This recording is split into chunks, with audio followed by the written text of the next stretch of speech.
Estamos hoje com a presença ilustre de dois grandiosíssimos professores profissionais da área do direito, né, que terão aqui a missão, né, de tratar de um tema tão importante, tão relevante para a nossa temática de hoje, falando sobre essas ações de violação, né, os atos atentatórios, né, à comunidade LGBTQIA+. Sem mais delongas, eu tenho aqui diretamente, não estou te ouvindo, espera aí. Boa noite, professores. Camila Alves, você que está nos acompanhando aí, está nos ouvindo bem? Reporta aqui para a gente poder dar sequência aqui. Consegue nos ouvir? Professor Anderson me ouve com tranquilidade, né, professor? Ouço. Tranquilo. Então, deixa eu apresentar aqui o nosso primeiro palestrante da noite, o professor Anderson Cavlicchioli, ele que é delegado da Polícia Civil do Distrito Federal, possui graduação em Direito pela Universidade de São Paulo, tem experiência na área de Direito, com ênfase em Direito Penal, é meu ilustre colega penalista, pós-graduado pela Universidade de Coimbra em Direito Penal Econômico Europeu em 2001, especialização, pós-graduado lato sensu em Direito Aplicado ao Ministério Público da União pela Escola Superior do Ministério Público da União, tem mestrado em Direitos Humanos pela Universidade de Brasília em 2019, presidente da Rede Nacional de Operadores de Segurança Pública LGBTQIA+, a RENOSP LGBTQIA+. Então, professor, antes de lhe passar a palavra, né, para iniciar a sua brilhante palestra, eu quero agradecer em nome da Bonsai, por o senhor ter aceitado essa empreitada, ter aceito participar desse nosso evento, o Bonsai Summit, que já está virando, né, tradição, já estamos na nossa terceira edição, e ele que tem a missão de informar e também formar, né, ações relacionadas à formação, à educação, à área de tecnologia, ao ensino jurídico, né, a Bonsai sempre disposta a inovar e a trazer também, de certo modo, conteúdo de qualidade, né, para o ensino jurídico do Brasil. Então, quando a gente fala do Bonsai, da Bonsai, a ideia é sempre a gente estar associado às melhores práticas. Então, sem mais delongas, eu deixo os senhores aqui presentes, as senhoras, né, com a palavra o professor Anderson, que vai ministrar sua palestra e mostrar como é importante, né, que os direitos humanos e as ações violatórias sejam combatidas em todas as áreas, né, professor? Colega de profissão, delegado de polícia e com a missão tão nobre também de formar como educadores. Então, com vocês, meus queridos. Sim, professor, antes de finalizar, última situação, esse evento que é online, ele fica disponível, né, para que os alunos possam participar em seguida, possam dar as suas contribuições. A gente vai abrir aqui a oportunidade para perguntas e vai também, né, deixar isso disponível no YouTube, e depois eventuais dúvidas que surjam, a gente vai disponibilizar para que o senhor possa responder, e aí a gente devolve, né, aos participantes que aqui tiverem. Tá certo? Com a palavra, o professor Anderson. Boa noite a todos e todas que nos assistem. Eu quero inicialmente agradecer o convite do Dr. Gabriel para participar do Bonsai Summit, terceira edição. É uma honra e eu espero poder contribuir para uma discussão muito contemporânea, né? Algo que quem trabalha no sistema de justiça brasileiro tem se deparado com frequência, né, nos últimos tempos, que é a questão relacionada às ações, às iniciativas de combate ao preconceito e as ações que violam direitos das pessoas LGBTQIA+. Então, preparei alguns slides para trazer alguns conceitos, né, mais iniciais. Eu vou disponibilizar aqui.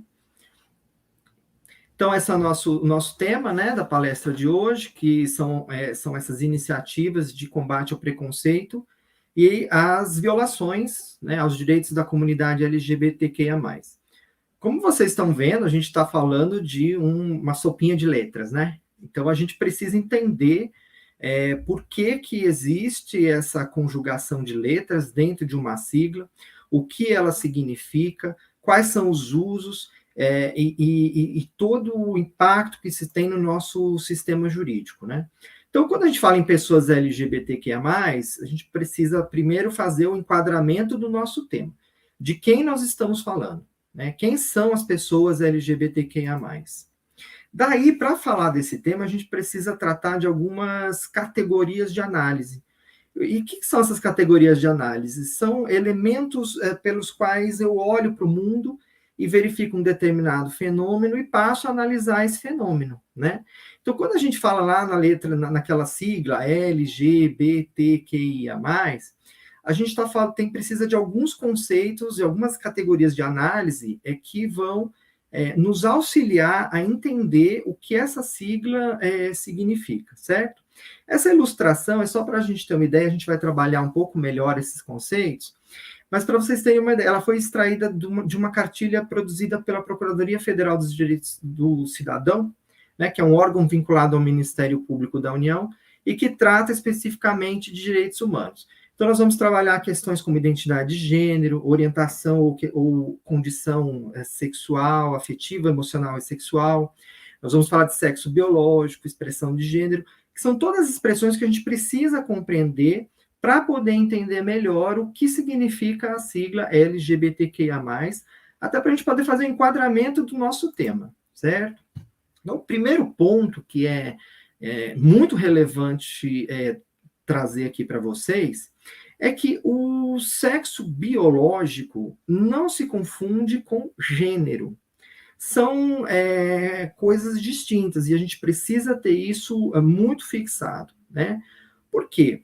Quando uma criança nasce, né, esse corpo vai ser classificado no mundo binário, né, entre o masculino e o feminino, a partir das características que aquele corpo apresenta. Né? Então, se eu tenho... hoje em dia é muito comum a gente trabalhar, a gente ter amigos, etc., que fazem o chá revelação. Né? Todo mundo aqui já deve ter participado de um ou ouvido falar nessa festa, né, que os pais fazem para celebrar a vinda dos filhos, né? Então, percebam que qual é o desfecho de um chá revelação, né? É dizer assim, olha, aquele bebê que está vindo ao mundo é menino ou menina. Percebam aí que eu já tenho uma classificação, né, de corpos. Eu vou estabelecer uma classificação entre o que é aquela criança que vai ser designada como do sexo feminino, a partir das características físicas dessa criança, e aquela outra criança que vai ser designada como do sexo masculino, né? Então, a partir desse critério do sexo biológico, estritamente falando de sexo biológico, eu posso ordenar as pessoas em pessoas do sexo feminino, pessoas do sexo masculino, e aqui eu já faço referência a uma das letras que compõe a nossa sigla LGBTQIA+. É o I, que são as pessoas intersexo. Quem são as pessoas intersexo? São aquelas pessoas que nascem com alguma ambiguidade corporal, né? Antigamente, isso não é adequado mais fazer referência a essa condição a partir desse termo que eu vou mencionar. Antigamente as pessoas falavam assim, essa pessoa é hermafrodita. Não é correto, não é mais aceito falar dessa forma das pessoas intersexo. Para vocês terem uma ideia, na medicina, nós temos 41 formas catalogadas de intersexualidade. Então, veja, nesse primeiro momento aqui, que a gente está falando estritamente do sexo biológico, a gente já apresenta uma primeira letra da sigla LGBTQIA+, que é a letra I, são as pessoas intersexo. Sexo biológico é uma coisa, gênero é outra. Quando eu classifico um corpo como feminino ou masculino, inevitavelmente já é depositada já são depositadas nesses corpos uma série de expectativas sociais. A roupa que esse corpo vai usar, que essa criança vai usar, não é? A gente fala, vou comprar um enxoval para menina ou para menino. Percebam como já tem normas de gênero operando nesse momento? Eu crio uma série de expectativas sobre o que é esperado para aquela criança se ela for do sexo feminino e uma série de expectativas se ela for do sexo masculino. Então, por isso que se diz que o gênero é uma construção social, porque ele decorre dos papéis que são construídos, né, a partir das interações que nós temos na sociedade. Mas o que é importante fixar? Sexo biológico é uma coisa, gênero é outra, né? E aí eu já entro numa primeira categoria analítica de extrema importância para nós entendermos a sigla LGBTQIA+, que é a categoria analítica da identidade de gênero. O que é a identidade de gênero? A identidade de gênero é a maneira como a própria pessoa se vê em relação ao universo do masculino, do feminino ou a nenhum dos dois. Nós vamos falar melhor sobre isso. Mas a identidade de gênero é aquela percepção individual, interna, que a própria pessoa tem do gênero dela. Porque, vejam bem, quando essa criança nasce, a ela é atribuído um sexo, feminino, masculino, concorda? Porém, essa pessoa vai se desenvolver, ela vai crescer. E pode acontecer que ela se perceba de uma forma diversa daquela designação que lhe foi dada lá no nascimento. Porque quem lhe deu essa designação? Foi ela própria? Não. Os pais, né? Geralmente são os pais que dão essa designação, que atribuem essa designação de acordo com as regras sociais nas quais nós vivemos. Então, esse primeiro conceito de identidade de gênero é de extrema importância para entendermos quem são as pessoas LGBTQIA+. Então, segundo esse critério, como é que nós podemos traçar diferenças entre as pessoas, né, a partir da identidade de gênero? Nós podemos já começar a trazer dois conceitos que são extremamente relevantes. O primeiro conceito é o da cisgeneridade. Então, são as pessoas cisgênero. Então, se aquela criança nasce, a ela é atribuído, por exemplo, o sexo feminino, e ao longo do seu desenvolvimento, ela se identifica com o gênero feminino, nós dizemos que essa pessoa, né, que essa criança é uma pessoa, uma mulher cisgênero, certo? Só que acontece que há determinadas pessoas que a elas é atribuído um sexo, né, no momento do nascimento, e ao longo do seu desenvolvimento pessoal, social, ambiental, ela se percebe em um gênero diverso daquele que foi atribuído a ela lá no nascimento. Então, vamos dizer, alguém que foi designada, uma criança que foi designada como do sexo masculino, mas que, ao crescer, não se identifica com o gênero masculino. Ela se identifica com o gênero feminino, ou ainda ela pode não se identificar com nenhum gênero, e a gente vai ver direitinho esses conceitos. Mas é importante traçar já essa primeira diferença, a cisgeneridade, que é essa correspondência, e a transgeneridade, que é essa não correspondência entre aquele sexo que foi designado à pessoa no nascimento e a maneira como ela própria se vê em relação ao gênero. Daí nós vamos tratar das transgeneridades. Quando a gente fala em transgeneridades, a gente está falando de um termo que é importado, né? A gente está falando do transgender, que vem da língua inglesa. Só que esse termo é preciso tomar um cuidado no uso desse termo na língua portuguesa, porque transgênero é o que nós chamamos de termo guarda-chuva, ou seja, ele abrange uma série de identidades. E aí é importante ter essa ideia de que não seja usado o termo transgênero para que sejam apagadas determinadas identidades, né? Então, nós vamos falar de um primeiro conceito, de uma primeira forma de transgeneridade, que é a transexualidade. Então, o que é a transexualidade? Ela é a não correspondência entre a vivência de gênero e o sexo que foi designado a essa pessoa no momento em que ela nasceu. Então, nesse aspecto da transexualidade, espécie da transgeneridade, nós temos dois grupos de pessoas. As chamadas mulheres transexuais e os homens transexuais, ou mulher trans e homem trans, tá? Como é que eu identifico, como é que eu... É sempre uma dúvida, né? As pessoas, às vezes, até sabem o que é transexualidade, mas elas fazem uma troca na hora de se referir a uma pessoa como mulher transexual ou homem transexual. Então, o que é importante nós termos em vista? A mulher transexual é aquela pessoa que, lá no nascimento, né, a partir do corpo, das características físicas dessa pessoa, ela foi designada com o sexo masculino, mas ao longo do seu desenvolvimento, ela não se identifica com o sexo masculino. E ela se entende pertencente ao gênero feminino. De outro lado, o homem transexual ou homem trans é aquela pessoa que foi designada com o sexo feminino ao nascer, a partir da sua característica corporal, mas, ao longo do seu desenvolvimento, se vê pertencente e se identifica e reivindica o gênero masculino. E como é, então, qual é o meu ponto de referência? É o destino. Quando a gente fala em transexualidade, a gente está falando de um percurso que a pessoa faz, saindo daquela designação originária, que não foi ela que se atribuiu, né? Foi um outro, em geral, seus pais, ou seus responsáveis legais, enfim. E ela faz um percurso para o gênero com o qual ela realmente se identifica.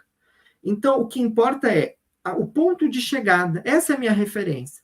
Então, se aquela pessoa que nasceu e foi designada como homem se identifica com o gênero feminino, olha que o ponto de chegada dela é o quê? O gênero feminino. É a maneira como ela se sente confortável, é a maneira como ela se identifica e é a maneira como ela quer viver e estar no mundo. Então, aí eu tenho a mulher transexual, tá bom? Então, esse é um conceito bastante importante. Para além da transexualidade, que são aquelas pessoas que se identificam com o gênero oposto àqueles que lhe foi designado no nascimento, nós temos ainda a não binariedade. E o que é a não binariedade? São aquelas pessoas que foram designadas, né, ou com o sexo feminino ou com o masculino, mas ao longo do seu desenvolvimento não se enxergam, não se veem, não se sentem confortáveis e não se sentem pertencentes a nenhum dos gêneros. Então, é por isso que se diz que são pessoas não binárias. São aquelas pessoas que não se identificam quer com o gênero masculino, quer com o gênero feminino. Nós temos também a fluidez de gênero, que é uma identificação que é fluida, né? Por isso que se diz fluidez de gênero, que é aquela pessoa que ora se identifica com o masculino, ora com o feminino. Então, nós temos, recapitulando, a transexualidade, a não binariedade, a fluidez de gênero, e uma quarta forma de transgeneridade é o que nós chamamos de travestilidade. É muito comum que as pessoas digam, mas tem diferença entre mulher trans e travesti? Qual que é a diferença? A diferença é meramente identitária, e isso é preciso pontuar. Essa diferença não tem nada a ver com realização ou não de cirurgias ou procedimentos médicos. Não tem nada a ver. É apenas a maneira como a própria pessoa se vê nesse universo, né? A gente tem questões assim mais densas que falam dessa diferença entre transexualidade e travestilidade, mas eu não vou entrar nesse ponto aqui, porque para nós aqui o que interessa fixar é que tanto as mulheres trans como as travestis são identidades próprias, né? Importante. As travestis, a gente sempre trata no feminino. Por quê? É uma identidade, ela é autônoma, né? Eu acho que todo mundo aqui deve ter visto um programa famoso de TV em que uma travesti participou, né? A Linda Quebrada. E num determinado momento desse programa, ela se apresenta dessa forma, assim, eu sou travesti. Então, a travesti, ela é travesti. É só isso, né? E é importante que, não obstante ela não se identifique propriamente, ela está fora desse binarismo do masculino e do feminino, mas o tratamento da travesti é sempre no feminino, ainda que ela não necessariamente reivindique a identidade mulher. Mas a expressão de gênero, a maneira como ela se apresenta socialmente, é sempre predominantemente feminina. Então, é por isso que não existe o termo o travesti, ok? É sempre a travesti, e a maneira de nos referirmos a travesti é sempre no feminino. Então, vejam vocês que a identidade de gênero, ela não é determinada por aspectos corporais. Sou eu que estou dizendo isso? Não. Quem está dizendo isso, aliás, todo o conteúdo que eu estou passando para vocês tem fundamento em documentos do direito internacional e também do direito brasileiro. Mas olha só, a identidade de gênero, ela não é determinada por aspectos corporais. Isso aqui fica bem evidente nessa decisão do parecer consultivo da Corte Interamericana de Direitos Humanos 24 de 2017. E o que diz, o que a Corte entendeu? É uma decisão bastante longa, então eu só extraí um item de uma decisão muito longa, tá? Só para a gente ilustrar aqui. O que a Corte diz? Que o que deve prevalecer não é aquela designação corporal que foi dada àquela pessoa lá no nascimento para se dizer qual é a identidade de gênero dela. Então, esses caracteres, por que isso? Porque essa designação foi baseada naquelas características físicas e morfológicas dessa criança. O que a Corte diz, né, e isso foi bastante importante, porque essa decisão da Corte, ela embasou diversas decisões na América Latina, inclusive no Brasil, influenciando as decisões do Supremo Tribunal Federal sobre esse tema, nós vamos ver adiante. E essa decisão é bastante importante, porque ela diz o seguinte, que o que importa não é o fator objetivo, ou seja, o corpo. O que importa é o fator subjetivo. É a identidade que se forma na subjetividade da pessoa, que é determinante para se definir a identidade em relação daquela pessoa em relação ao gênero. Um termo que acho que todo mundo já deve ter ouvido falar, ideologia de gênero. Esse termo existe? Nos meios acadêmicos, não. Tá? Esse termo ele pode até ter uma referência religiosa, mas cientificamente a ideologia de gênero não é um termo reconhecido, ok? E há um consenso, né, de que esse sintagma nada mais é do que uma reação às discussões sobre gênero e sexualidade que aconteceram na década de 90, né? Então, é um ideário conservador e que se forma basicamente como uma reação a esses estudos de gênero que estavam se dando no âmbito internacional. Então, nós fechamos, então, o que é identidade de gênero, certo? Então, nós temos ali uma primeira categoria de análise. Então, resumindo, o que é identidade de gênero é a maneira como a própria pessoa se vê em relação ao gênero. Nós podemos definir de uma maneira bastante simples dessa forma.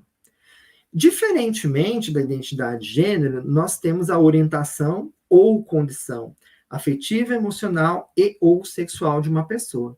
O que é essa orientação ou condição? É a atração, né, por outras pessoas para a satisfação de necessidades humanas, afetivas, emocionais e ou sexuais. Por que eu coloco e ou? Porque pode ou não estar presente uma atração afetiva e sexual ao mesmo tempo, pode estar presente apenas uma atração sexual, então por isso que eu uso o termo e ou seja, a orientação ou condição afetiva, emocional e ou sexual diz respeito a quem nos atrai, né? Por quem nós nos atraímos? Quem são as pessoas por quem nós nos atraímos? Algo a se evitar é usar o termo opção sexual. Ninguém opta por ser gay, lésbica, bissexual. As pessoas nascem dessa forma e apenas se expressam dessa forma na idade adulta, certo? Então, opção sexual é um termo que ele é tecnicamente incorreto de ser usado. Sob esse critério, né, da orientação ou condição afetiva ou sexual, a gente começa a falar, então, de termos que eu imagino que algumas pessoas já tenham conhecimento e outras não. Então, por isso que nós vamos pincelar aqui esses conceitos que são bastante importantes. Então, nós temos aqui a heterossexualidade. O que é a heterossexualidade? É o sentir atração por pessoas do gênero oposto. né? Então, um homem sente atração por uma mulher sente atração por um homem. Nós temos ainda a homossexualidade, que é essa capacidade de sentir atração por pessoas do mesmo gênero. Então, a homossexualidade pode ser masculina, ou seja, um homem sente atração por outro homem, e nesse aspecto, esse homem é chamado de homem gay, tá? O termo gay não é ofensivo, ok? Ele é um termo já aceito na comunidade LGBTQIA+, então não há problema nenhum usá-lo. E nós temos ainda a homossexualidade feminina, que é a atração de uma mulher por uma outra mulher. Então, essa mulher é chamada de lésbica, ok? Ainda nós temos a bissexualidade, que é aquela atração por pessoas de ambos os gêneros, a assexualidade, que é uma orientação que se caracteriza por uma rara, nenhuma ou muito reduzida atração sexual. Mas pode ou não estar presente um desejo afetivo, tá? E a chamada pansexualidade, que é aquela atração por pessoas, independentemente do gênero com qual essa pessoa que é o nosso objeto de atração, né? Com qual esse gênero é a atração por uma pessoa, independentemente do gênero que essa pessoa com qual ela se identifica, tá certo? Então, nós temos aqui esse termo. A sigla, vocês vão ver assim, ora ela vai estar menos ampliada, ora mais ampliada, vocês vão ouvir falar de LGBTQIPN a mais, ora LGBT+, ora LGBTI+. Então, esse símbolo, ele significa exatamente isso, ou seja, uma ampliação daquelas identidades que estão presentes ali. Como eu faço, quando eu misturo todos esses conceitos, né, a identidade de gênero e a orientação sexual, aí as cabeças fundem, né, aí começam as confusões, mas como assim? Né? Então, como é que eu misturo essas coisas? Vamos dar um exemplo. Eu sempre dou um exemplo assim de alguém famoso para a gente ilustrar isso. Mas imagine o seguinte: eu vou me reter aqui a esse exemplo, porque a pessoa famosa pode até não gostar do exemplo, de ser usada como exemplo, então eu vou falar de maneira mais abstrata, né? Vamos dizer o seguinte, que uma mulher trans, ou seja, aquela pessoa que foi designada com o sexo masculino ao nascer, mas ao longo do seu desenvolvimento se identifica com o gênero feminino, por isso que ela é mulher trans. Ela pode, na sua idade adulta, se sentir atraída por uma outra mulher, né? Seja uma mulher cis, seja uma mulher trans. Ela pode se sentir atraída por um homem, seja cis, seja um homem trans. Ela pode ter uma orientação sexual bissexual, ora ela se interessa por homem, ora por outra mulher, cis ou trans. E ela pode ainda ser pansexual, ou seja, o seu desejo se direciona a uma pessoa não binária ou de gênero fluido, enfim. Então, perceba, a gente tem essa situação de pessoas que às vezes a gente associa, né, faz umas associações indevidas, como se uma mulher trans necessariamente fosse se sentir atraída por um homem, né? Mas não, pode acontecer dessa pessoa se identificar em relação ao gênero como mulher trans, né? Mas na sua fase adulta, se interessar sexualmente, afetivamente por outra mulher. Ela não necessariamente vai se identificar por se sentir atraída por um homem, tá? Então, existem mulheres trans, homossexuais, heterossexuais, assim como as mulheres cisgênero, ok? O termo queer, quando a gente fala da sigla, né, a gente fala LGBTQ. Então, o que é esse Q? De onde vem esse Q? Esse Q vem da palavra queer, que é uma palavra de origem inglesa. E o que ela significa? Ela significa tudo aquilo que está fora de padrões normativos. No caso da nossa sigla, LGBTQIA+, ela vai se referir àquelas pessoas que rejeitam, né, rótulos de gênero e sexualidade. Então, uma pessoa queer, ela se diz assim, o que você é? Ela não vai usar um termo identitário no sentido de dizer, eu sou gay, eu sou lésbica, eu sou queer. Né? Ela recusa esse rótulo, entende? Então, por isso que o termo queer aparece. é um tensionamento até da própria sigla LGBTQIA+, né? Porque a pessoa acaba figurando na sigla a partir de uma identidade, que é a identidade chamada queer, mas ela própria recusa esses rótulos ou esses aspectos identitários, né? Então aqui a gente chega a fechar, né? O que é a sigla LGBTQIA+. Quando a gente fala em LGBT, a gente está falando de várias letras. Vocês percebem isso? A gente fala de várias identidades. Ou seja, o L é igual ao G? Não, porque senão não teria sentido usar letras diferentes. Mas o que a sigla tem em comum que faz com que cada letra delas integre essa sigla, né? O fato de que essas pessoas que integram a sigla LGBTQIA+, não estão naquele chamado padrão cis heteronormativo. Nossa, é um palavrão, né? Não, mas é tranquilo de entender. Como é que a gente vai entender o que é cis heteronormativo? Cis vem de cisgênero, hétero de heterossexualidade, e normativo. Normativo é aquilo que é imposto. Então, o que significa que as pessoas, o que elas têm em comum, né? O que cada uma dessas identidades, o que agrega todas elas numa mesma sigla? É o fato de não estarem enquadradas ou não integrarem este padrão cis heteronormativo. E o que é esse padrão? O cis vem de cisgeneridade, ou seja, aquele corpo que é identificado com o feminino terá que necessariamente performatizar na idade adulta o gênero feminino. Então, isso é imposto. O hétero, né, vem de heterossexualidade, ou seja, essa pessoa que performatizou o sexo, o gênero feminino, necessariamente, ou obrigatoriamente, por isso do normativo, ela vai crescer e na idade adulta espera-se que ela se interesse pelo gênero oposto, masculino. Então, aí eu tenho o quê? Um modelo, né, social que é imposto. Mas todas as pessoas estão encaixadas, estão abrangidas, estão contempladas por esse modelo? Não. E quem são essas pessoas que não estão nesse modelo cis heteronormativo? São as pessoas LGBTQIA+. Isso significa que todas elas são iguais? Não. Cada sigla, cada letra da sigla é uma identidade. Então, L de lésbicas, gay, G de gays, B de bissexuais. Então, essas 3 letras eu estou falando de orientação sexual. Letra T, transexuais e travestis. Estou falando de identidade de gênero.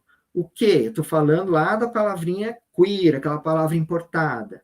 O I, intersexos. Lembra-se lá no começo, sexo biológico, aquele corpo ambíguo.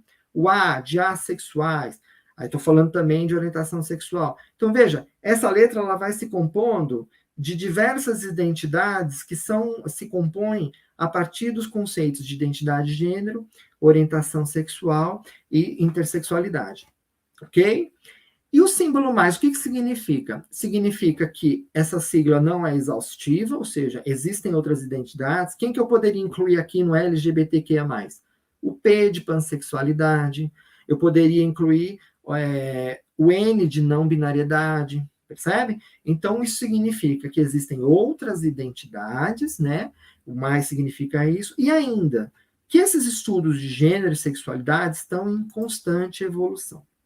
Pois bem, por não se enquadrarem, né, nesse padrão cis heteronormativo, as pessoas LGBTQIA+, sempre historicamente foram alvos de uma série de violências, né, que buscaram exatamente impor esse padrão cis heteronormativo. Então, houve sempre, né, historicamente, um conjunto de violências que essas pessoas sofreram para que se enquadrassem nesse modelo, no qual elas não se enquadram, certo? E aí nós temos no Brasil um marco bastante relevante, jurídico, né, que é a decisão proferida na ação direta de inconstitucionalidade por omissão 26 do Supremo Tribunal Federal, que criminaliza as práticas homotransfóbicas. Esse termo homotransfobia, que foi usado pelo Supremo, ele tem que ser entendido em aspecto amplo, tá? Para abranger toda e qualquer identidade que compõe a sigla LGBTQIA+. E qual foi a importância dessa decisão do Supremo? A importância dessa decisão foi exatamente reconhecer que, no Brasil, havia um vácuo legislativo, uma omissão do poder legislativo em estabelecer um estatuto, uma lei que protegesse as pessoas LGBTQIA+. Até nessa decisão, o que acontece? O Supremo reconheceu que outros grupos, que são grupos vulneráveis, como mulheres, crianças, idosos, esses grupos dispunham de algum instrumento legislativo que os protegesse, que os protege, né? E que, em razão disso, a legislação cumpre o seu papel de abrigar, de tutelar esses grupos contra formas de violência. Então, percebam, o que o Supremo reconheceu em relação às pessoas LGBTQIA+, que o poder legislativo nunca havia criado no Brasil nenhum instrumento normativo, nenhuma lei que punisse aqueles atos que atentam contra os direitos das pessoas LGBTQIA+.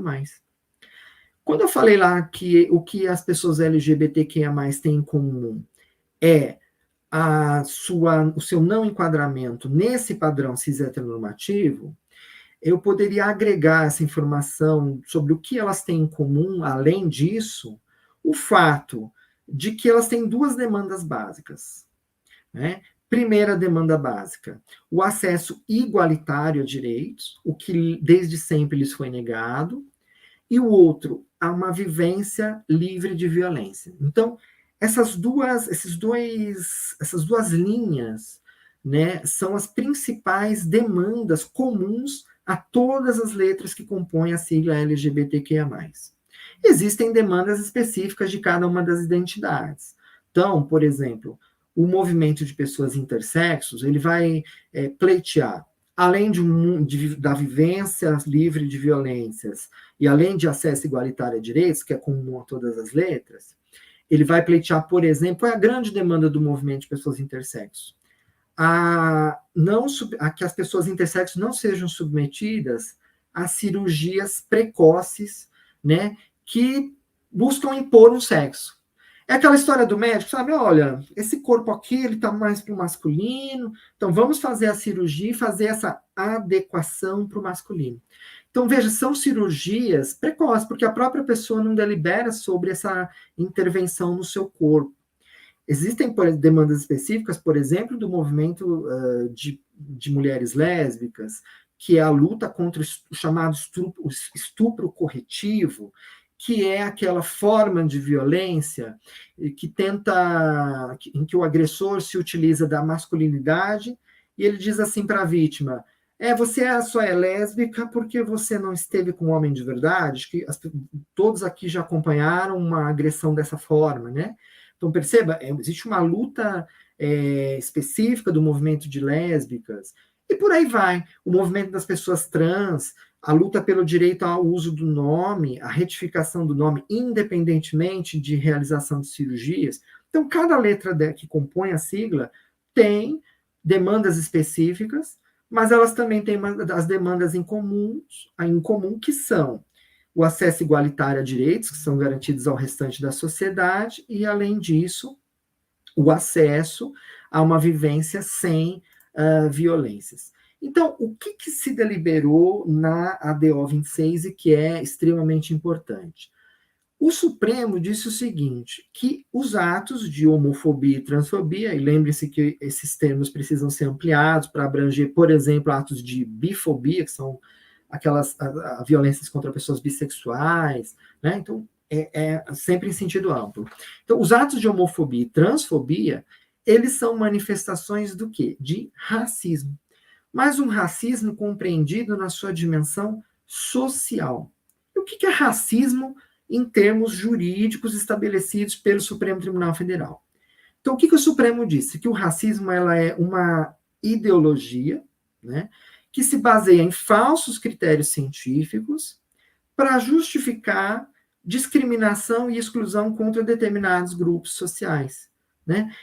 Busca-se construir hierarquias humanas, né? Então, o branco sobre a população branca sobre a população negra, o heterossexual sobre o homossexual, as pessoas cisgênero sobre as pessoas transgênero, e por aí vai. Então, o racismo é uma forma artificial, autoritária, de criação de hierarquias e de supressão de direitos àquelas pessoas que estão subalternizadas a partir desses critérios arbitrariamente fixados.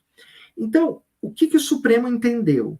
Que existe uma identidade fundamental entre a homotransfobia, aqui entendida em sentido amplo, sempre ressaltando isso, e aquele racismo que tradicionalmente nós entendemos como racismo, que é aquela discriminação contra pessoas negras, né? Então o Supremo disse, olha, essas duas manifestações, elas têm uma identidade fundamental, que é, ambas são motivadas pelo preconceito, né? E elas têm a finalidade de submeter a vítima a situações de diferenciação quanto ao acesso a direitos, né? Então, se eu discrimino, se eu nego direitos a uma pessoa por ela ser negra, eu estou tendo uma prática racista. Se eu não nego direitos a uma pessoa que integra a comunidade LGBTQIA+, eu estou tendo uma conduta também racista. Um racismo, né, agora aqui caracterizado ou equiparado à homotransfobia, ok? Então, o que o Supremo decidiu nessa ação direta de inconstitucionalidade por omissão número 26? Ele disse, olha, uma coisa importante, o Supremo legislou? O Supremo estabeleceu uma legislação? Não. Então, essa crítica à decisão do Supremo, de que o Supremo teria extrapolado o seu poder, ela é improcedente. Porque, inclusive, foi um dos pedidos da ação direta de inconstitucionalidade que o Supremo estabelecesse a lei que punisse essas condutas homotransfóbicas. O Supremo disse, olha, não posso fazer isso, né? A Constituição, ao estabelecer a divisão de poderes, me veda, né, como Poder Judiciário, a fazer isso. Então, o que o Supremo fez? O Supremo disse, olha, eu não posso legislar, mas o que eu posso dizer é reconhecer que existe uma omissão, né, do Poder Legislativo em criar umas normas de proteção à comunidade LGBTQIA+, e estabelecendo que essas condutas homotransfóbicas são condutas racistas no aspecto social. Então, o que o Supremo pode fazer? Ele estabeleceu que a mesma lei que pune o racismo, ela pode ser aplicada às condutas homotransfóbicas. Então, hoje no Brasil, o que nós temos? Nós temos a aplicação da Lei 7716, que é conhecida como a Lei do Racismo, para punir as práticas homotransfóbicas, ok? Então, o que o Supremo decidiu que é importante a gente também ter como parâmetro aqui? A gente tem que somente as condutas que estão lá na Lei 7716 são condutas homotransfóbicas? Não. Então, a partir da decisão do Supremo, nós podemos ter que existem no nosso ordenamento jurídico crimes, né, contra pessoas LGBTQIA+, que estão previstos na Lei 7716, mas também há crimes que não estão previstos na Lei 7716, que estão previstos na legislação penal geral. Por quê? O Supremo entendeu que a prática da homotransfobia é motivo torpe. Então, eu posso trazer outras figuras normativas, não é? E caracterizá-las como condutas homotransfóbicas. Então, veja, a Lei 7716, ela tem esse tipo 20, que é o artigo, o que se chama, né, na lei antirracismo, de tipo geral, que é praticar, induzir ou incitar discriminação e preconceito. A partir da decisão do Supremo, para além de todos esses critérios que a Lei 7716 estabelece, ela precisa ser lida com o acréscimo da expressão e em razão da pessoa vítima integrar o grupo LGBTQIA+. Então, essa é a importância do Supremo, estabelecer que essas condutas homotransfóbicas passam a ser punidas pela Lei 7716. Então, como exemplo, né, quando a gente vai falar lá da Lei 7716, vocês vão perceber que tem vários tipos penais ali, né? Tem tipos específicos e ela vai para o artigo 20 estabelece um tipo geral, né? Mas aí nós temos também, como eu disse, exemplos de infrações penais que são cometidas contra as pessoas LGBTQIA+, que estão previstas na legislação penal geral. Por exemplo, o homicídio qualificado por motivo torpe. Eu acho que todo mundo aqui conheceu o caso da travesti cearense Dandara, que foi assassinada em 2017, um vídeo bastante chocante, né, que circulou e ele teve repercussão nacional e internacional, porque foi uma execução à luz do dia, com diversos agressores. Essa execução foi filmada, então, enfim, é uma cena de horror, né? Esse homicídio da Dandara, que foi em 2017, antes da decisão do Supremo, que é de 2019, ele já foi qualificado na própria decisão do Tribunal do Júri como um homicídio qualificado pela transfobia e entendendo aqui transfobia como motivo torpe. Na própria decisão do Supremo, na ADO 26, já se estabeleceu que o homicídio que tem a motivação homotransfóbica já é um homicídio qualificado, porque a homotransfobia se caracteriza como um motivo torpe. Nós temos outros exemplos de crimes que estão previstos na legislação comum e que têm a motivação homotransfóbica. Por exemplo, o estupro corretivo, que é isso que eu mencionei atrás, né, um pouco atrás, né, que é aquele estupro que é uma violência para tentar impor uma orientação sexual às mulheres, né? Geralmente a vítima é uma mulher. É aquela frase horrenda, né? Tipo, você só é assim porque você não conheceu um homem de verdade. Ou então, eu vou te ensinar a ser mulher.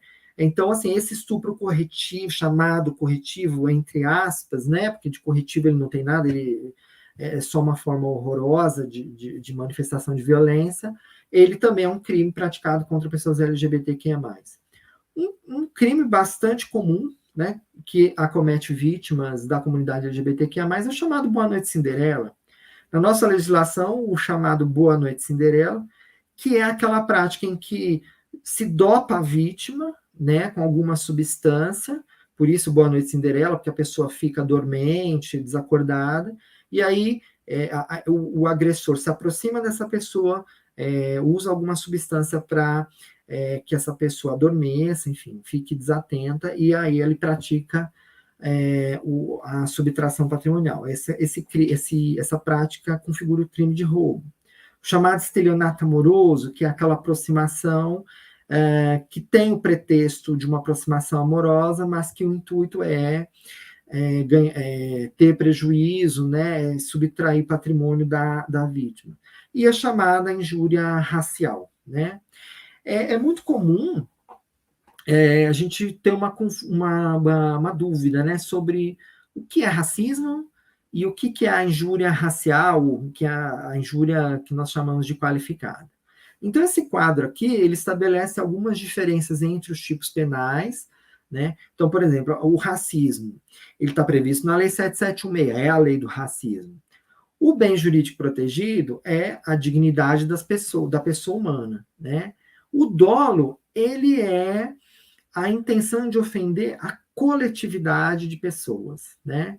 A ação é pública e incondicionada, é um crime imprescritível. Então, um exemplo de racismo que eu trouxe aqui. Todo viado, traveco, que são termos altamente ofensivos a uma pessoa LGBTQIA+, né? Todo tem que morrer. Veja que essa ofensa, ela é direcionada à comunidade, a todas as pessoas que que têm essa característica, né, tem que morrer. Olha como o crime aqui, ele se perfectibiliza a partir de uma ofensa ao grupo. Diferentemente, a gente tem a injúria qualificada, que está prevista lá no 140, parágrafo 3º do Código Penal.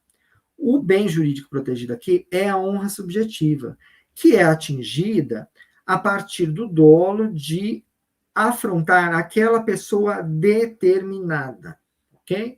Então, por exemplo, é aquela frase que eu direciono para uma determinada pessoa. Sai de perto de mim, sua bicha, seu traveco. Veja, um termo ofensivo que é usado para desqualificar uma vítima determinada. Então, essas são as diferenças básicas da injúria racial, que agora se aplica, né? O Supremo não disse expressamente isso na ADO 26, mas já existem decisões posteriores, né? O Supremo vem sendo provocado e por decisões monocráticas ele já reconhece que esse tipo penal, o 140, parágrafo 3º, a injúria racial, se aplica às pessoas LGBTQIA+. A decisão do Supremo ela é extremamente importante. Isso não temos dúvidas, porque ela é um marco no reconhecimento de uma omissão do Estado brasileiro em proteger as pessoas LGBTQIA+, mas ela em si, ela não garante uma efetiva proteção das pessoas LGBTQIA+. Então, indubitavelmente, há a importância da decisão, mas é preciso mais. E há pesquisas dizendo que quais são os grandes desafios, né, para que essa decisão do Supremo deixe de ser uma decisão, algo abstrato, e passe a produzir efetividade, passe a produzir efeitos na vida concreta das pessoas. Eu elenquei aqui 3 pontos que são extremamente importantes para que essa decisão se torne efetiva. Então, quais são os desafios? O que é preciso ser superado? É um despreparo de vários estados ainda para receber essas notícias crime.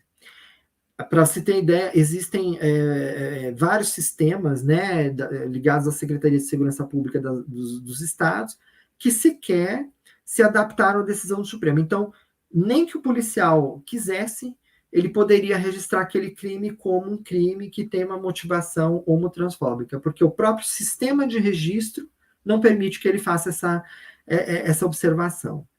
Existe também um outro desafio, que é a desconfiança de pessoas LGBTQIA+, em relação às polícias, que é um grande temor, né? Historicamente, se construiu uma relação de desconfiança das pessoas LGBTQIA+, que em relação às polícias, porque por muito tempo as polícias foram usadas como instrumento de perseguição a essas pessoas, né?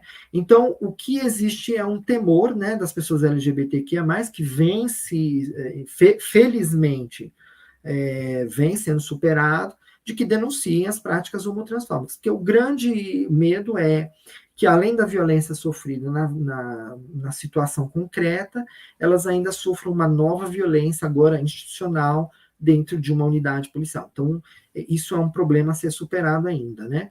E para isso nós precisamos da qualificação, treinamento dos policiais, que é para entender, né, o que são práticas homotransfóbicas, que é para bem atender a população LGBTQIA+. Então, tão importante, não é? Como tipificar uma prática homotransfóbica, prestar atendimento às pessoas LGBTQIA+, que é um grupo altamente vulnerável e alvo de violências sistemáticas e históricas, né? Os dados de violência contra pessoas LGBTQIA+, são estarrecedores. Nós temos dados de que é o país onde mais são assassinadas pessoas trans no mundo, né? As ofensas, é um país que não produz dados. Nós falamos ali da dificuldade, né, que há estados que sequer adaptaram seus sistemas de registro de ocorrência para a decisão do Supremo. Enfim, há uma série de dificuldades.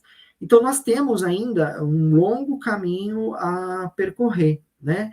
E esse caminho passa pela adequação dos sistemas de registro, pela qualificação dos profissionais que vão atuar na área, e por aí vai, né?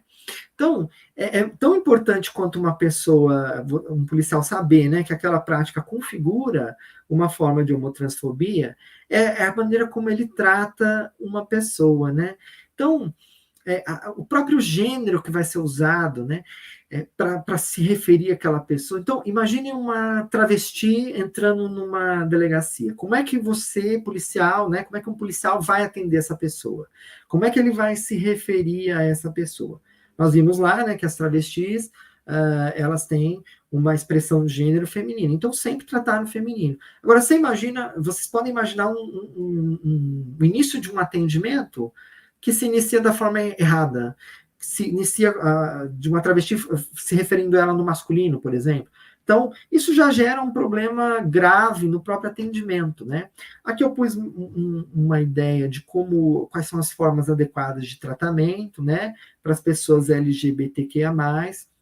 Depois eu vou disponibilizar isso vai ficar gravado, né? Então, vocês podem acompanhar de uma forma mais detalhada, né?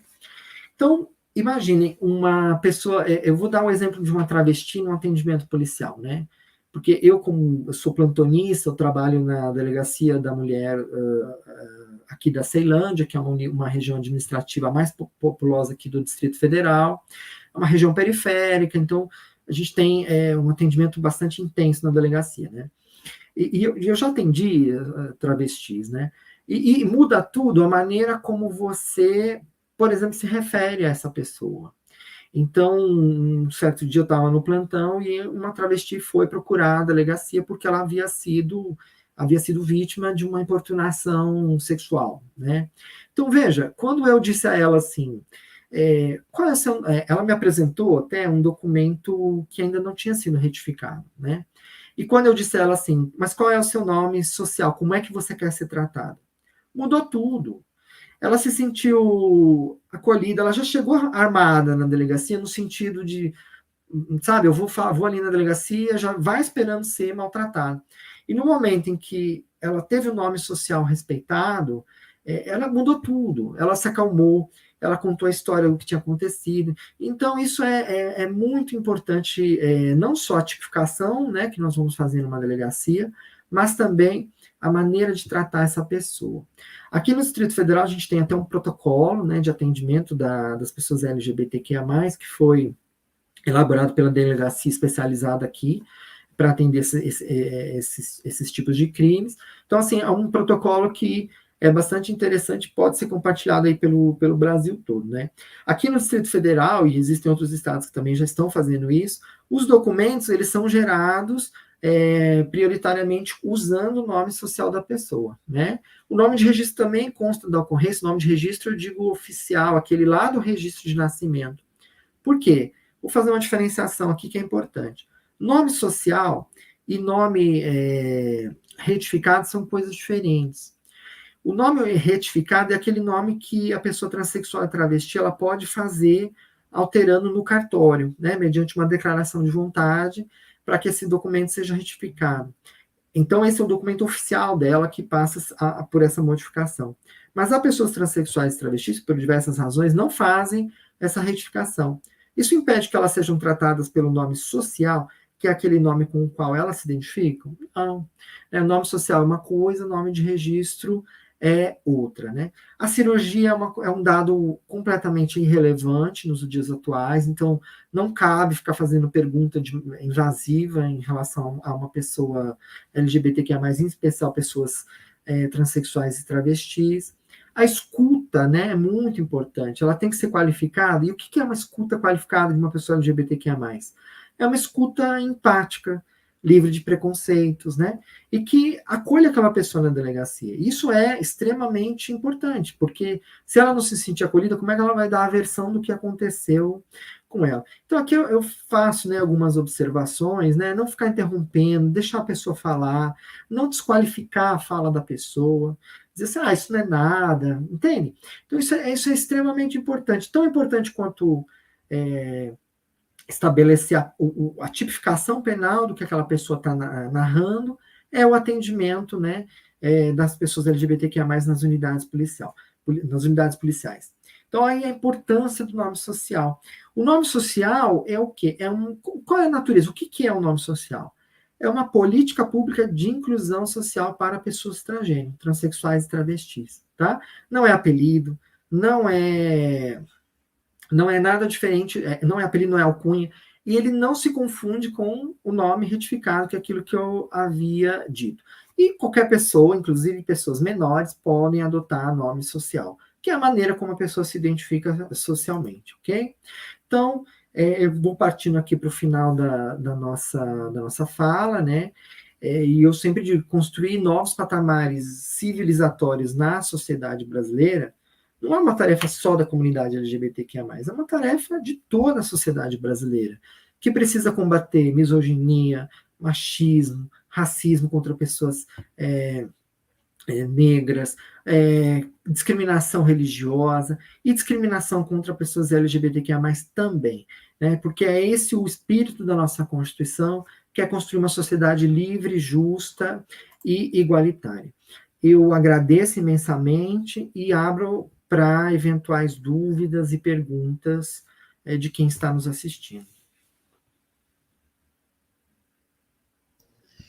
Muito obrigado. Deixa eu remover aqui, a gente fica na tecnologia. Muito obrigado, doutor Anderson. Acho que sua palestra foi extremamente esclarecedora, um bate-papo sobre um tema tão relevante, né? Não só nos tempos atuais, mas principalmente nos tempos atuais, onde a gente vê a intolerância, né, sendo aflorada, as rivalizações, esse processo, né, de polarização que a gente vive hoje em dia. Então, está muito complicado.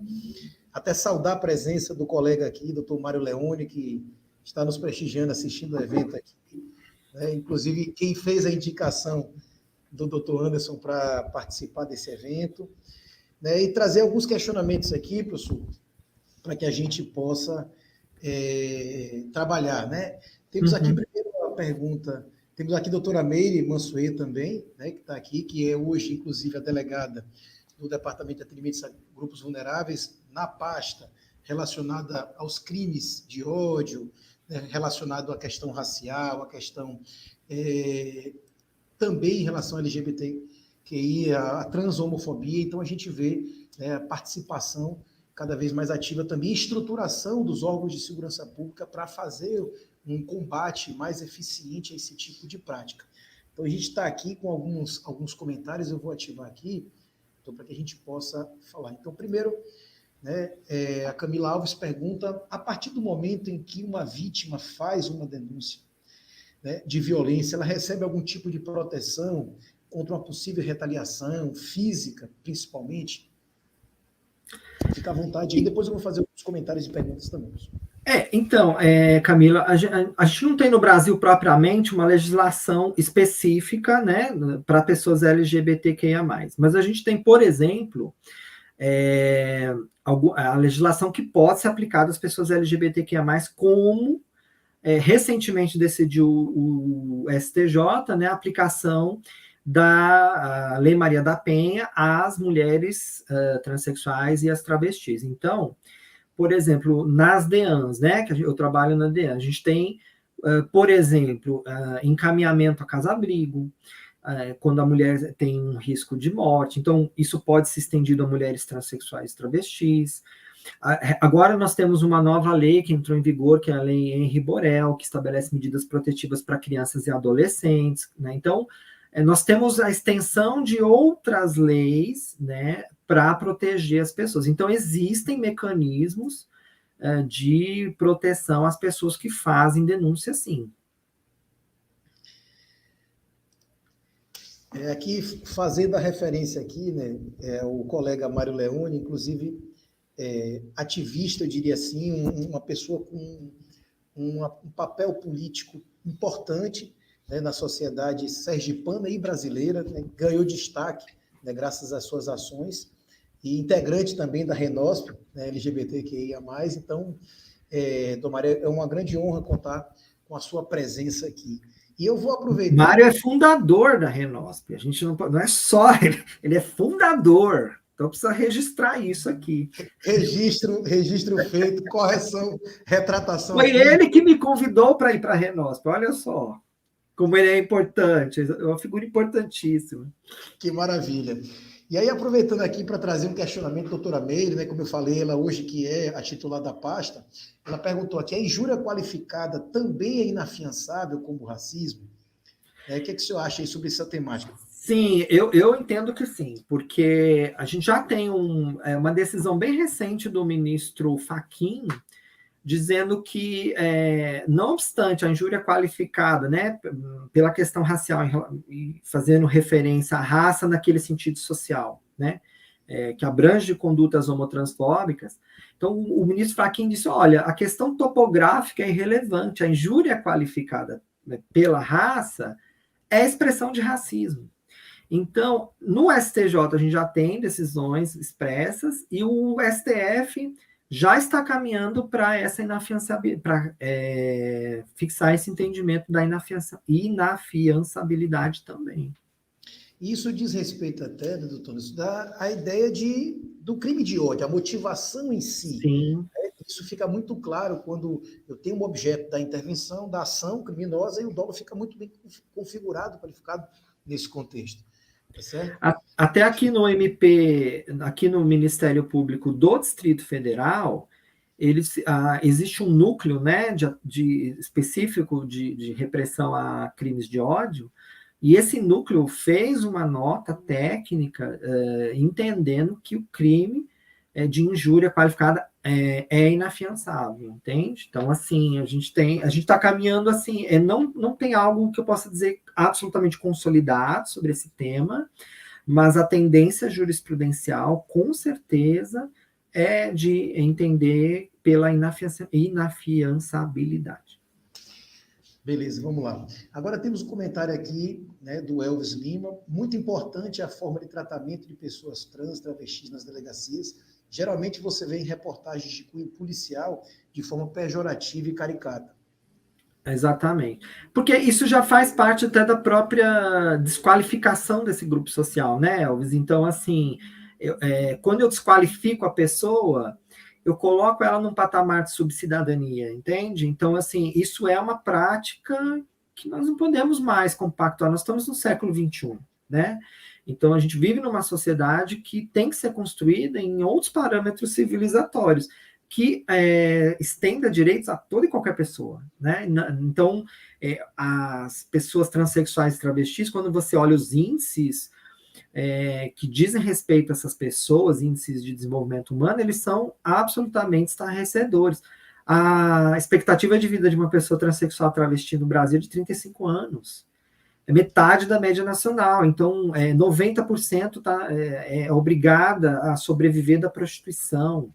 Então, se você vai olhar, por exemplo, os dados sobre presença no meio universitário, é 0,02% de pessoas transexuais travestis que acessam o nível universitário. A maioria é expulsa de casa na adolescência, a maioria é expulsa dos espaços de sociabilidade, como a escola, né? Então, assim, é um quadro social bastante complicado. Então, esse tratamento pejorativo e caricato nas delegacias é mais uma das exclusões que são impostas a esse grupo social que é tão cidadão, né? Essas pessoas são tão cidadãs quanto quaisquer outros brasileiros e brasileiras. Então, é inaceitável isso ainda nos dias de hoje, né? Com certeza, eu diria até, Anderson, que assim, eu passei praticamente 2 anos como delegado do idoso, então tive a oportunidade de trabalhar no Departamento de Atendimento a Grupos Vulneráveis, e lá conheci mais de perto essa realidade de atendimento, que a gente tinha plantões, tanto às tardes, quanto nos plantões à noite, final de semana. Uhum. E aí, nesses regimes de plantão, a gente atendia todas as pastas que o DAGV tem. E percebia, inclusive, muitas reclamações, né, de vítimas desse tipo de violência que compareciam no DAGV, mas que tinham estado em outras unidades policiais e que reportavam situações de atendimento, né, desqualificado, preconceituoso, e isso já gera aquela retração e casos de subnotificação. Eu imagino que se a gente tem esses índices tão elevados, né, de violência que são registrados, imagine aquilo que fica fora, né, da notificação oficial, aquilo que deixa de chegar ao conhecimento da polícia para uma eventual apuração mais qualificada. Então, se já assustam esses dados, imagine aquilo que não chega. Né? Você sabe que doutor, tem pesquisas dizendo que o índice de subnotificação de crimes contra as pessoas LGBTQIA+, ele é superior a 90%. Então, as pessoas sequer procuram as delegacias porque as pessoas LGBTQIA+, porque elas temem a revitimização, elas temem que na delegacia elas estarão expostas a uma nova desqualificação, uma nova violência, agora de natureza institucional, né? Então, isso é muito sério. Por isso que a gente tem, o Brasil não produz dados de qualidade sobre o problema da homotransfobia no país. E isso, inclusive, o Fórum Brasileiro de Segurança Pública vem no Atlas, né, que é divulgado ano a ano, apontando esse problema de subnotificação absurda, né? E tanto em relação a essa questão de revitimização, né, já há uma alteração legislativa no sentido de crimes sexuais envolvendo crianças, mulheres, né, a possibilidade de você, já no primeiro ato de denúncia, que isso já seja registrado, né, aquele depoimento qualificado, né, escuta especializada, onde já há uma coleta com filme, com áudio, registro para que ele não precise ter que repetir todo momento a história e revivenciar aquele ato de violência. Então, isso é uma situação que os departamentos especializados existem justamente porque tem um acompanhamento de um psicólogo, um assistente social, que fazem essa integração e possibilitam, de certo modo, acolher melhor aquelas vítimas desse tipo de violência. Então, a comunidade LGBT que é mais precisa também, né, ser acolhida dessa forma para que se sinta à vontade para notificar os fatos. E aí é justamente nessa esteira que vem aqui, né, o comentário na pergunta da Ivana Oliveira. Existe algum tipo de treinamento ou manual para os profissionais da segurança que atendem o público LGBT? Ivana, já vou deixar a bola com o doutor Anderson, porque é justamente isso, uma das missões, né, que ele tem na sua atuação. Então, Ivana, olha só, recentemente eu fui contratado pela Secretaria Nacional de Segurança Pública para escrever esse manual, né? Então, eu fiz um curso que está para ser lançado nos próximos dias. É um curso que vai ser lançado pela Secretaria Nacional de Segurança Pública, ligado ao Ministério da Justiça e Segurança Pública, que é exatamente um manual para treinamento dos profissionais de segurança pública para atender pessoas LGBTQIA+.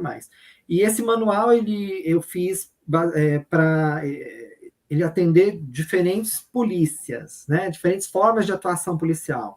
Então, eu fiz um módulo para a polícia que eu chamei de ostensiva, que basicamente é a PM que está ali na rua, né, fazendo aquela... Como é que aborda, como é que trata, quem faz a revista, como é que atende na unidade policial. Então, é um curso que ficou bastante extenso, é um curso que será lançado com 60 horas, segundo me disseram, é um curso bastante denso e robusto, e que deve estar sendo lançado nos próximos dias, segundo o que a própria Senasp me passou, e pelo que eles também me disseram, será o primeiro curso que será com essa temática da Senasp. Não existe nada ainda, né? Então, estamos aí abrindo esse caminho, será lançado, eu espero que em breve já pela Senasp, mas assim, o curso já está feito, já está revisado, ele está nas instâncias finais para ser lançado na plataforma da Senasp. Excelente. Mais uma pergunta aqui, doutor, como é avaliada a questão do contexto do que é falado para que seja considerado homofobia? Isso aqui, Daniel, só uma consideração antes, é algo que realmente todo crime, né, contra a honra, ele precisa ser analisado no contexto, né, em que a ofensa, né, a injúria, por exemplo, ela é proferida. Né? Então, isso é muito importante verificar, e não é diferente quando, digamos assim, o alvo da ofensa é uma pessoa LGBTQIA+, mas com certeza o doutor Anderson aí vai ter alguma consideração a fazer. O contexto ele é fundamental, né? Ele é o que dirá, é o que vai nos revelar a motivação, o dolo, né, de praticar aquele crime motivado por ódio, né? Então, ele é absolutamente essencial. E isso, eu diria que a gente pode fazer essa análise em algumas camadas, né? Primeiro, o fato da vítima ser LGBTQIA+, já é um indício de que esse crime tem motivação. É o suficiente por si só? Não. Porque, imagina uma pessoa passando na rua, vítima de um roubo num grupo, ela é LGBTQIA+, quer dizer, o autor, né, provavelmente não teve a intenção. Salvo se ficar demonstrado que ele foi naquela vítima por entender, por visualizá-la como LGBTQIA+. Mas não sendo esse o caso, né, o fato o primeiro ponto que eu traço é ser a vítima integrante do grupo LGBTQIA+, e isso ser perceptível pelo agressor. Um segundo ponto é a maneira de execução. Né? Então, a maneira de execução ela é fundamental. Os crimes de ódio, geralmente, eles deixam a sua materialidade. Então, muitas facadas, muitos tiros, esquartejamentos, né? A gente teve um caso em Campinas de uma travesti que teve o coração arrancado. Então, vejam, são coisas assim, geralmente muito cruéis, né? A gente tem casos em que o corpo é incendiado. Então, geralmente a maneira de execução é muito característica de crimes de ódio, e por vezes o agressor, até no momento da execução, ele profere palavras de ódio. Né? Eu tive um caso em que eu atuei, de um garoto, antes de eu trabalhar na DEAN, eu trabalhava numa circunscricional, né? E esse garoto foi atingido com 17 facadas. E aí ele me contou e as testemunhas confirmaram isso, que durante o momento em que ele estava sendo atingido com as facadas, os agressores diziam, seu viado, um viado a menos no mundo. Então veja que esse contexto, né, ele é bastante importante para que nós possamos qualificar um crime como um crime de motivação homotransfóbica. Algumas condutas já falam por si. Então, por exemplo, quando a gente tem alguém que defende cura gay, né, que a gente tem essa prática, esse crime, essa forma, essa conduta, para mim, por si só, ela já configura o artigo 20 lá do 7716, né? Porque você parte da desqualificação, da patologização daquela pessoa, você rotula ela como doente, e a partir daí eu proponho uma reversão, como se isso fosse possível, para a heterossexualidade. Então, a própria... e aqui no DF nós tivemos já uma denúncia de um rapaz que propunha cura gay, né? Ele nem médico para fazer isso, então ele foi denunciado na prática da homotransfobia no artigo 20, pelo MP aqui, e também pelo charlatanismo, né? Porque ele se apresentava como alguém capaz de fazer algo que é impossível, né? Que é essa cura gay que, na verdade, não existe, né? Essa situação, inclusive, aí é um tema bastante polêmico, né, doutora? Que vira e volta, tem aí repercussão nos meios de comunicação, no Congresso Nacional, nos conselhos federais de psicologia, medicina, né, toda a temática envolvendo isso. Então, isso realmente é algo que ganha, digamos assim, um espaço de discussão, de debate importante e muitas vezes tratado já na sua nascente com preconceito. Né? A própria situação em si. Né? Mais um comentário aqui, o seguinte: percebi que o palestrante mencionou com mais ênfase a questão do tratamento inadequado dispensado ao público LGBTQIA+, nas unidades policiais. Pergunto como é esse cenário e outros segmentos públicos, e aí depois o Manuel Vieira, obrigado pela pergunta, Manuel, ele dá sequência aqui dizendo como é no Judiciário, Ministério Público, Defensoria. Né? É lógico que o tema da palestra foi especificamente esse curso que o professor preparou. Mas aí eu já abro espaço para a gente comentar um pouco sobre essa questão. Sim, então, até eu enfatizei isso porque era o tema da nossa palestra, né? Mas se você for pensar, por exemplo, em outros segmentos públicos, na saúde isso acontece, né? E na educação isso acontece. Na saúde, existem profissionais que se recusam a, por exemplo, tratar uma pessoa transexual e travesti pelo nome social.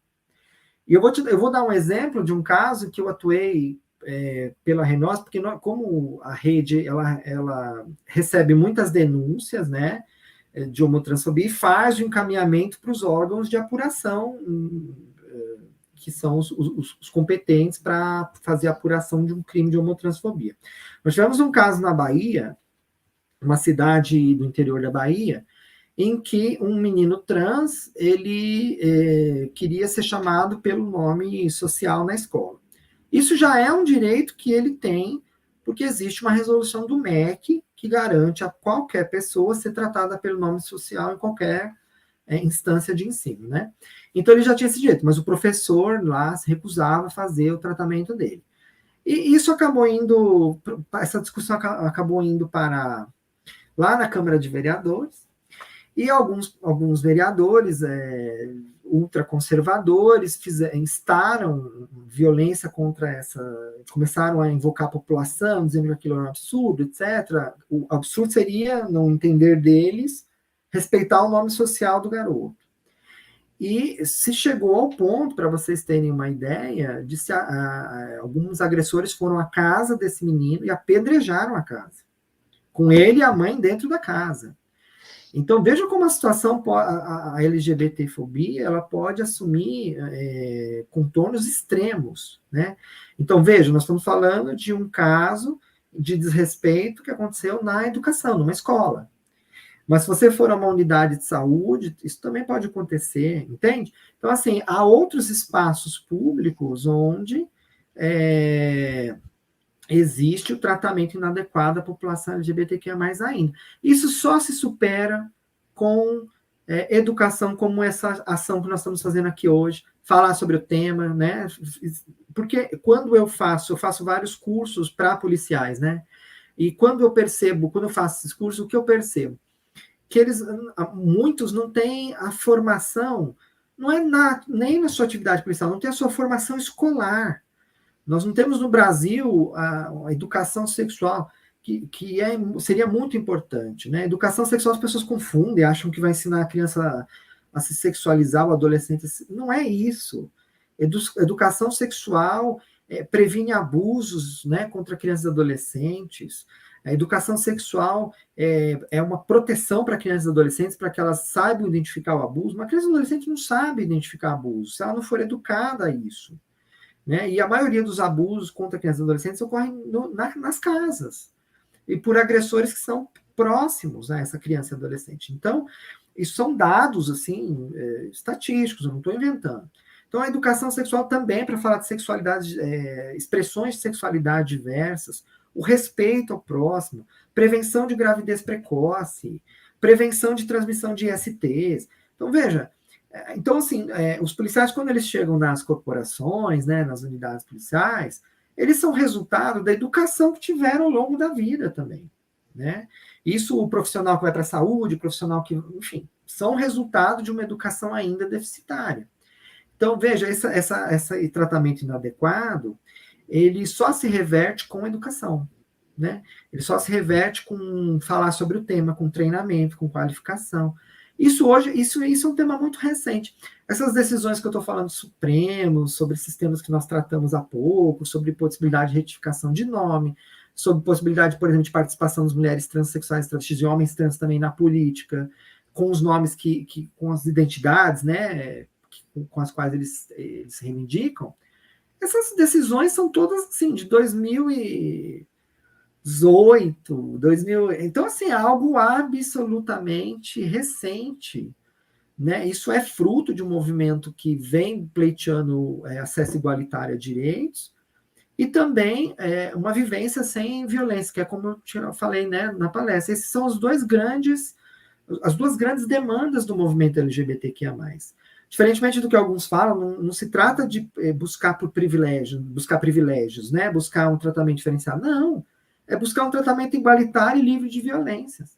É esse o grande movimento, as grandes demandas do movimento LGBTQIA+, no Brasil e no mundo, né? Já apagando as luzes aqui, professor, da palestra, eu vou fazer uma pergunta só, mas antes, dizer ao pessoal que está nos acompanhando aqui, que tem a lista de presença, pessoal, eu coloquei aqui, né, no chat, vocês acessem, cliquem, preenchem os dados para que a gente possa gerar o certificado, o evento vai ser devidamente certificado, então eu preciso que vocês preencham aqui, eu já postei 2 vezes aqui, só para ficar no anúncio. Inclusive, professor, a gente tem aqui o registro, né, no PPE, né, que é o nosso procedimento policial online, a gente tem a possibilidade já de colocação do nome social. E é muito desconfortante, eu percebo que às vezes a pessoa já tem uma identidade social e às vezes ser chamado por um nome, né, que seria atribuído ali, né, à identidade contrária. Então você gera uma situação de desconforto, de falta de acolhimento. Às vezes já vi situações de pessoas levantarem e saírem só porque não querem estar ali, né, sendo identificado da forma inadequada. Então a gente realmente percebe a necessidade de formar, de orientar, de capacitar, né, por detrás de um paletó, por detrás de uma farda, por detrás de um jaleco. Existem pessoas com suas convicções e preconceitos. Somos assim, né?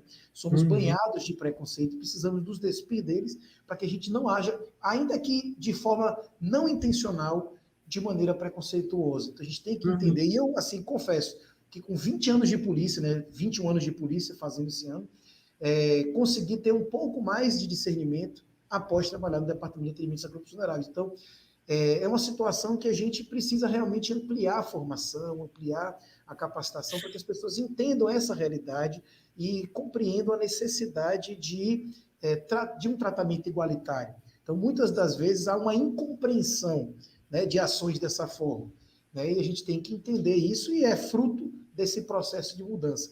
E quando o senhor falou da questão da violência, de, às vezes quem agride é quem está mais perto, eu vi isso justamente na minha pesquisa do doutorado. Quer dizer, que eu tinha como foco ali o idoso, né, idoso hipervulnerável, o principal perfil do agressor eram pessoas próximas, né, que estavam ali dentro das casas, muitas das vezes, impedindo que a própria vítima conseguisse denunciar. Então, a situação semelhante acontece também de uma forma generalizada para os grupos vulneráveis. Então, seja a mulher, seja a pessoa LGBT que é mais, seja a criança, o idoso, né? Então, a gente percebe essa realidade, infelizmente, né? E às vezes casos de subnotificação acontecem justamente por conta disso. Tá certo? Professor, eu quero agradecer imensamente, nosso tempo já vai avançando aqui, estamos chegando bem no horário. Quero agradecer a oportunidade, né, de nos banharmos aqui nesse seu conhecimento, bebermos do seu conhecimento. Todas essas informações são muitas designações para que a gente possa perceber também a diversidade do público em si, né, e aprender com essa diversidade, respeitar essa diversidade, entender as suas demandas e as necessidades realmente de uma busca pela igualdade. Mas, assim, volto a agradecer aqui a oportunidade. O conteúdo que foi trazido vai ser disponibilizado no YouTube, né, para que todos possam, aqueles que não puderam assistir ao vivo, possam contemplá-lo em um momento posterior, como eu havia dito. As dúvidas que forem surgindo serão passadas aqui para o professor Anderson, para que ele possa, né, responder, e a gente manda por escrito para quem formulou a sua dúvida. E deixo, então, aqui com as palavras finais, né, para que a gente possa, então, dar sequência, né, com a nossa próxima palestra. Nossa palestrante já está aqui no backstage, aguardando, ansiosa também, para falar, completar, né, a temática que está sendo abordada aqui hoje. Eu quero agradecer o convite, e como eu disse, são ações como essa, né, que estão sendo promovidas aqui nesse momento, que levam a um patamar civilizatório diferente, né? Nós não podemos continuar a ser o país que mais mata pessoas LGBTQIA+ no mundo, né? Claro, onde esse cômputo ainda é possível ser feito. Então, nós precisamos ter um novo patamar civilizatório, porque todas as pessoas, né, têm o direito a viver uma sociedade livre, justa, igualitária. Então, ações como essa, elas são imprescindíveis para formar uma massa crítica em relação à situação que nós vivemos hoje no Brasil. E agradecer imensamente o convite, foi uma satisfação. E eu deixei o meu e-mail no final, quem quiser mandar e-mail com dúvidas, eu estou à disposição, será uma satisfação. E agradeço mais uma vez o convite. Ok, professor, muito obrigado, e tenho certeza de que você faz diferença aí no DF, né? Hoje eu estou como coordenador da Delegacia Plantonista Central de Flagrantes aqui em Aracaju. Sei como é importante, estando, né, nesses regimes de plantões, que a gente vai como pronto atendimento, né, a porta aberta aí 24 horas, como qualquer hospital de urgência, a gente faz esse atendimento a quem precisa. Então, levar essa formação, levar esse acolhimento, levar essa orientação, faz toda a diferença no momento ali do calor das ocorrências que chegam à delegacia. Então, parabéns pelo seu trabalho. Mário aqui falou, né, que você é um grande pesquisador, produtor de conteúdo de qualidade, difusor, né, da causa em si, e isso é muito importante, né, para que essa busca por igualdade ela acabe acontecendo de forma, passos um pouco mais rápidos do que a gente visualiza aí no dia a dia. Tá certo? Mais uma vez, muito obrigado. Boa noite. E, se puder, nos dá a honra de continuar acompanhando aí o nosso evento, tá certo? Vou chamar agora aí a nossa nova palestrante. Tá certo, meu querido? Forte abraço. Obrigado. Boa noite, obrigado.